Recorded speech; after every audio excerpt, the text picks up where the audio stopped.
Hello students, hi, this is Pallavi Sharma, VTBFSI. As you know, I have already uploaded some videos before in previous session और इस session में आपका 10th और plus 2 का syllabus change है. So I have uploaded one of the topic from 10th class. So topic which I have uploaded is cash handling deposit procedures. Hope you like it and learn from it. So let's start.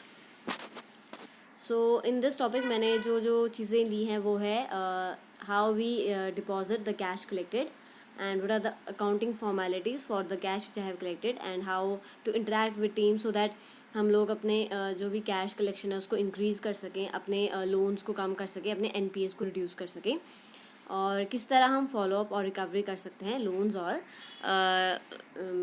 ओवरड्यूज़ की from defaulters. So for this we have divided it into 2 parts. एक होता है कि पहले किस प्रकार से हम कैश कलेक्ट करते हैं. तो आपको पता है 2 तरीके होंगे, या तो हम खुद कैश रिसीव करेंगे या तो हम मेल के थ्रू या चेक के थ्रू कैश भेजेंगे. तो जब हम कैश पर्सन में यानी कि रिसीव करते हैं पर्सन में पर्सनली रिसीव करते हैं तो हमें क्या होता है, कैश रजिस्टर मेंटेन करना होता है और हम एक रिसिप्ट देते हैं कस्टमर को. जो हमारे कैश हैं उनमें बहुत सारी चीज़ें होती हैं, तो उन different types of cash code different types of registers में मेंटेन होना चाहिए, सेपरेशन होनी चाहिए क्लियर. और जो चेक है वो प्रॉपर्ली उसी के नाम पर होना चाहिए जिसके नाम पर उसे क्लियर करना है. और हमें इन सब चीज़ों को सेफली रखना है और जब तक वो डिपॉजिट नहीं होते और स्टोर रखना है अच्छे से वैसे. फिर आ जाता है कि हम लोग थ्रू जो मेल्स मीन्स जो हम चेक्स वगैरह हम थ्रू मेल्स, थ्रू लेटर्स या थ्रू पोस्ट ऑफिस हम उस तरह से जो रिसीव करते हैं वो भी हमें प्रॉपर्ली एक जगह या एक अकाउंटिंग सिस्टम में डालने हैं और हमें चेक करना है कि वो ठीक हैं और ठीक ढंग से लिखे गए हुए हैं. देन आफ्टर हम प्रोसेस की बात करते हैं तो प्रोसेस में हमारा फिर बैलेंसिंग आ जाता है. जब हमने कलेक्ट कर लिया, चाहे हमने इन पर्सन में किया है या मेल के थ्रू कलेक्ट किया है, तो उसका हम बैलेंस करेंगे. बैलेंस मीन्स कि हम चेक करेंगे कि हमारा जो कैलकुलेटिव अमाउंट है और जो हमारे पास इन कैश है वो इक्वल है या नहीं है. हमें ये चीज़ चेक करनी होती है कि हम बैलेंस्ड है, हमारा कैश बैलेंस्ड है या नहीं है. जब ये सब चीज़ें चेक हो गई तो उसके बाद फिर हम इसको डिपॉजिट कर देते हैं टू द मेन अकाउंट. और जो भी फंड्स हमारे पास हैं वो प्रॉपर्ली डिपॉजिटेड होने चाहिए. और अगर चेक कोई गलत है या गलत लिखा गया है तो उसे वापस करना चाहिए पेयर को. फिर उसके बाद आ जाता है कि अकाउंटिंग फॉर्मेलिटीज़ क्या क्या कर सकते हैं हम जिससे हमारे पास कैश जल्दी से जल्दी वापस आए.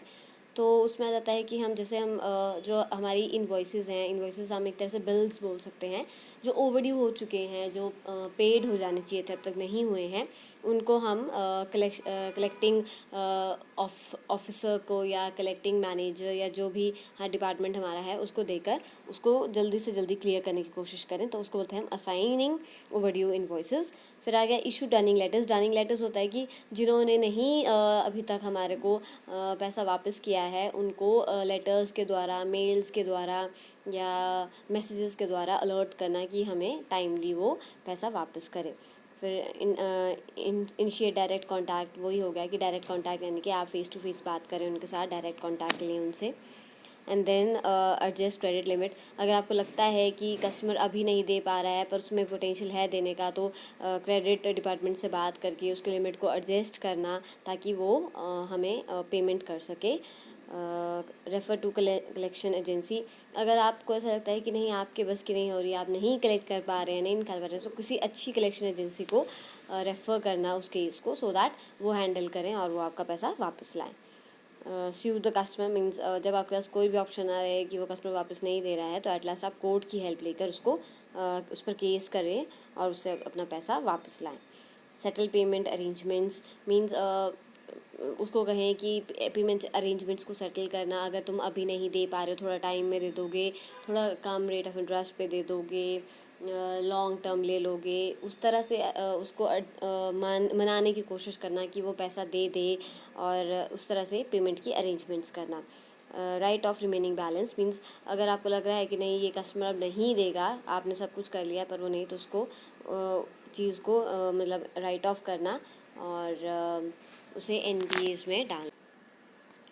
इसके बाद आपका आ जाता है कि जब आप लोगों ने सब कुछ कर लिया तो उसके बाद आप इंटरेक्ट कर रहे हैं टीम के साथ, कि मतलब किस तरह से आपने टीम के साथ आप को टीम को प्रिपेयर करना है कि वो जो है मतलब कस्टमर से या जो भी हमारा ओवर ड्यू डिफ़ॉल्टर है उससे पैसा निकालने की किस प्रकार आप कोशिश कर सकते हैं। तो उसमें बहुत सारी चीज़ें दी गई हैं। देखो, सबसे पहला इन्वॉइसेस मीन्स आपके पास बिल्स होंगे, इन्वॉइसेस होंगे, तो आपको ध्यान रहेगा कि किसने कितना पे करना है, कौन सी डेट को पे करना था, कितना टाइम लेट हो गया है। तो जो कलेक्शन साइकिल है ना, वो होती है कि आपको मतलब एक बिल को क्लियर करने में कितना टाइम चाहिए होता है और उसने कितना टाइम ले लिया है। तो इन्वॉइसेस जो है वो आपको हेल्प करती हैं, क्योंकि उसमें आपकी डेट वगैरह मेंशन होती है, तो आपको आइडिया होता है कि इस डेट को क्लियर हो जाना चाहिए था पर नहीं हुआ है, तो आपको वो क्लियर करवाना है। तो इन्वॉइस आपको हेल्प करती है। एजुकेट मीन्स आपको अपनी कंपनी को एजुकेट करना है, ना ही ओनली सिर्फ इसमें ना ही सिर्फ आपको सेल्स टीम को, मतलब या तो जो आपका कलेक्टिंग टीम है सिर्फ उसी को एजुकेट नहीं करना है, अपनी सेल्स टीम को भी, अपने मैनेजर्स को भी, ताकि वो कस्टमर्स के लिंक में आएँ और कस्टमर्स को बताएं कि आपको जो है क्लियर करनी है पेमेंट्स। तो इसमें सिर्फ आपको ये नहीं है कि जो आपका लोन डिपार्टमेंट है सिर्फ वही, या आपका जो कलेक्टिंग डिपार्टमेंट है वही इसमें वो रहे। इसमें आपको अपने सेल्स टीम को भी और मैनेजर्स को भी एजुकेट करना है कि वो बात करें। फिर आता है कम्युनिकेट। कम्युनिकेट सबसे इंपॉर्टेंट चीज़ है। अगर कम्युनिकेशन होगा तो वो हेल्प करेगा क्लियर करने में चीज़ों को और स्पीड अप करने में चीज़ों को।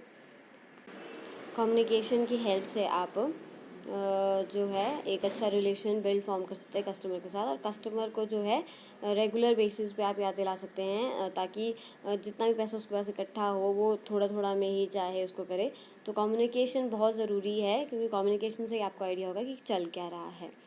फिर आगे कलेक्ट करने के लिए जैसे आपको लगता है कि कलेक्टिंग टीम को है अगर चैलेंजिंग है, तो कलेक्ट करने के लिए न्यू और फास्टर वेज ढूंढिए। कुछ और तरीके से आप पैसा निकलवा सकते हैं। तो क्या आइडियाज़, क्या चीज़ें हो सकती हैं जिससे आप वो कलेक्ट कर सकते हैं। Then comes escalate. एस्केलेट में हो गया आपका कि अगर आपको लगता है कि अब आपके हाथ में नहीं है, आप हैंडल नहीं कर सकते, आप नहीं निकलवा सकते, तो आप वहाँ से हटकर आप उनको किसी नई या कोई कलेक्टिंग वो है रेफरेंसेस हैं, कोई कलेक्टिंग टीम है स्ट्रॉन्ग, उसके पास अपना केस फॉरवर्ड कीजिए ताकि वो आपका पैसा वापस ला सके। तो इसमें कुछ टाइप्स हैं कि किस किस तरह से ये चीज़ें जो है हेल्प करती हैं। तो इनवॉइस का हो गया कि प्रमोट, मतलब तक आपको पता है अगर आपके पास बिल्स होगा तो ये आपको इजी होगा पेमेंट्स का, आप डिलीवरी का और डिस्क्रिप्टिव का। तो इनवॉइस में क्या होता है कि प्रमोट करना होता है, क्लियर पेमेंट्स होती है, डिलीवरी का पता होता है आपको कब होनी थी, डिस्क्रिप्टिव होता है मतलब ये बिल्स के थ्रू आपको आइडिया होता है कि कब बिल क्लियर होना चाहिए था, कब नहीं हुआ, कौन सा बिल क्लियर है, कौन सा नहीं है। तो ये है उसका। एजुकेट हो गया कि सिर्फ आपने कलेक्टिव टीम को ही एजुकेट नहीं करना है, सेल्स टीम्स को भी, कस्टमर को भी, और अकाउंट जो रिसीव करते हैं उनको भी। देन आ गया कलेक्शन। कलेक्शन जो है आपका कलेक्शन आपकी ऑटोमेटिक पेमेंट्स या फाइनेंसिंग के थ्रू कर सकते हैं, या पेमेंट्स के थ्रू, या फ्लेक्सिबल पेमेंट ऑप्शंस दे देना, स्प्लिट कर देना पेमेंट्स को ताकि वो इजीली उसको कर सके। तो कलेक्ट करने के लिए क्या, मैंने आपको पहले भी बताया था कि आप उसको टाइम ज़्यादा दे सकते हैं, आप उसका इंटरेस्ट रेट थोड़ा कम कर सकते हैं, उसका आप उसको बोल सकते हैं कि पेमेंट्स थोड़ी थोड़ी करके दे दो ताकि आपके पास कलेक्शन हो जाए पैसे की। देन एस्केलेट मीन्स कि आपने किसी स्पेशलिस्ट या किसी कलेक्शन पार्टी को, कोई स्पेशल कलेक्शन पार्टी को आपने देना है ताकि जितना जल्दी हो सके उतना अच्छा हो, तो सूनर द बेटर। या किसी ऑडिट ट्रेल को आपने बताना है कि आप इसमें से नहीं निकलवा सक रहे हैं, या किसी को सेंड करना है कलेक्शन के लिए। तो एस्केलेट मीन्स कि आपके अपने किसी अच्छी रेफरेंस एजेंसी या कलेक्शन एजेंसी को वो चीज़ फॉरवर्ड की है क्लियर करने के लिए। कम्युनिकेट में वही था कि पॉलिसी के बारे में कम्युनिकेट करना, रिमाइंडर्स देना, डॉक्यूमेंट्स लेना। तो कम्युनिकेट करना ताकि कस्टमर जो है पे करे, चाहे थोड़ा लेट करे, चाहे स्मॉल अमाउंट्स में करे, पर पे ज़रूर करे।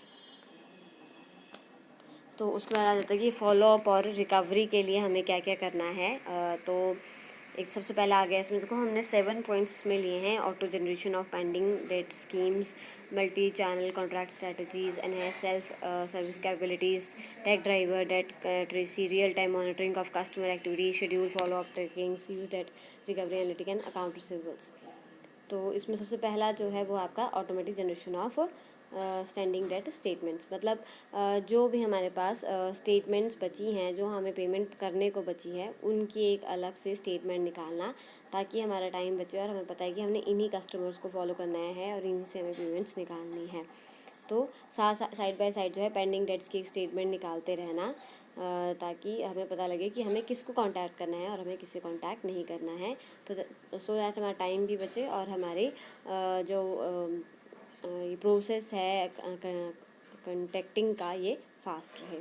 फिर मल्टी चैनल कॉन्टैक्ट स्ट्रेटजी, यानी कि हमें बहुत सारे चैनल्स का इस्तेमाल करना है। ऐसा नहीं है कि सिर्फ हमें कॉल ही करना है, हम मेल कर सकते हैं, मैसेजेस भेज सकते हैं, हम डायरेक्टली कांटेक्ट कर सकते हैं। तो जितने ज़्यादा हम चैनल्स का इस्तेमाल करेंगे उतना इजीली हम कस्टमर को कैचअप कर पाएंगे और उसका पैसा उससे वापस लाने की या अपना पैसा वापस लाने की कोशिश कर सकते हैं। सेल्फ सर्विस कैपेबिलिटीज़ हो गया कि आप में इतनी कैपेबिलिटी होनी चाहिए कि आप कुछ नई चीज़ का इस्तेमाल कर सको, या कस्टमर को मोटिवेट कर सको, या उसे अच्छे से कम्युनिकेट कर सको, ठीक है, ताकि जो रिड्यूस तो हमें अगर कुछ सेल्फ सर्विस कैपेबिलिटीज़ हैं जिसके द्वारा हम जो है कस्टमर, जैसे कि हमारा एक्सपीरियंस होता है, ठीक है, कलेक्शन प्रोसेस, नए नए कलेक्शन प्रोसेस हो गए, सिस्टम में हमने कुछ रखा हुआ है जिसके थ्रू हम पता कर सकते हैं कि किस तरह हम कैश इजी से इजी इकट्ठे कर सकते हैं।